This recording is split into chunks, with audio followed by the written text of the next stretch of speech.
Des conseils pour une belle fille qui a des problèmes avec ses beaux-parents, c'est pas nouveau. Toutes les belles filles sur Terre, elles ont des problèmes avec leurs beaux-parents. Peu ou beaucoup. Sauf très rarement. Donc, la différence, c'est qu'avant, les femmes patientaient plus. Les hommes patientaient plus. Les hommes étaient des hommes. Ils savaient tenir une maison. Ils savaient tenir leurs femmes. Ils savaient régler les conflits entre leurs sœurs et leurs femmes et leur mère et leurs femmes. Mais aujourd'hui, les hommes, c'est plus des hommes. Et les femmes, elles sont plus patientes. Donc, il y a beaucoup de problèmes. Il faut que l'homme, il sache, alhamdoulilah, satisfaire sa femme dans les choses qui font partie de ses droits, sans contrarier sa mère. En expliquant gentiment à sa mère, voilà, c'est chez nous, ma femme, elle a envie de choisir comment c'est à la maison, ça lui fait plaisir, barakallahu fik. Gentiment. Inch'Allah, si un homme, c'est un homme, il sait parler à sa mère, il sait parler à sa femme correctement.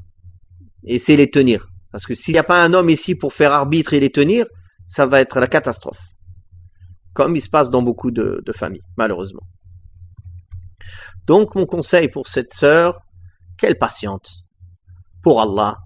Qu'elle soit pas la source d'éloigner un fils de sa mère ou de ses parents. Tant qu'elle s'entend bien avec son mari, que son mari est bien avec elle, la vie, c'est des épreuves.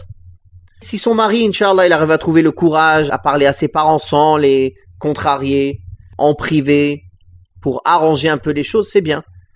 Sinon, elle patiente, elle s'en remet à Allah, elle évoque Allah, elle invoque Allah, elle leur rend du bien à leur mal.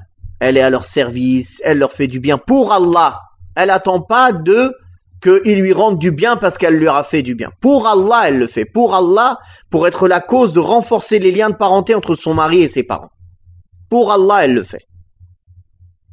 Wallah, je connais dans ma famille des femmes comme ça, qu'Allah les récompense. Les femmes, vraiment, elles ont supporté tout.